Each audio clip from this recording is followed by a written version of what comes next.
Mr Deputy President, earlier today the New South Wales Parliament hosted an event to inform members about the work of the National Survivors Day Foundation, an organisation that supports and advocates for survivors of sexual assault and institutional abuse, their supporters and whistleblowers across Australia.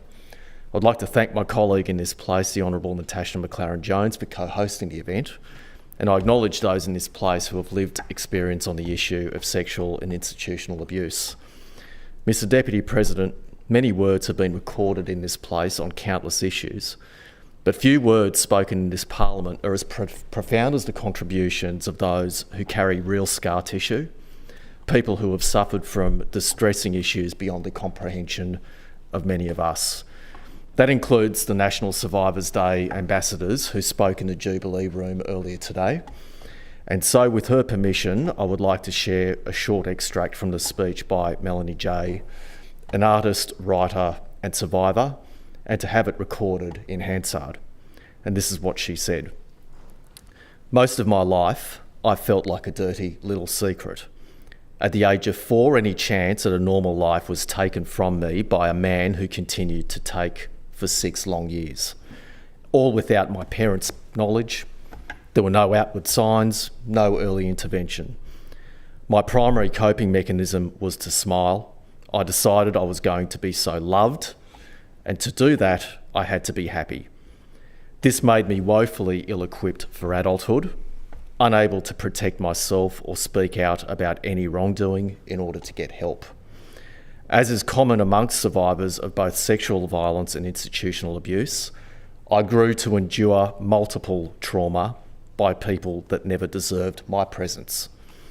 I've come to understand that pain and shame grow in the recesses that silence allows, and I steadfastly refuse to let myself carry the shame for other people's actions anymore.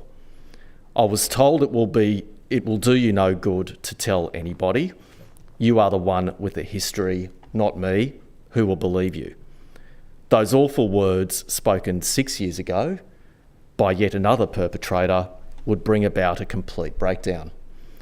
They pulled at the threads that were barely holding my pieces together, and after everything I'd already endured. My thoughts twisted around themselves, and I texted my children that I loved them and was sorry. For a moment, I believed they'd be better off without me, and I found immense comfort in how easy it would be to simply disappear. I had learnt, yet again, the power of one person to take from another, but I learnt something else as well. I am hardwired to overcome, and though it felt like for a moment that it would, this moment was not going to end me. Because I am a survivor, I'm lucky to still be here. I'm so glad I stayed. It took 40 years of abuse and a complete breakdown to stop walking on tippy toes, not wanting to disrupt, to break my silence and get help, but I did it. Me, the one with the history, and who believed me? Everyone that mattered. Mr Deputy President, evil flourishes in the dark.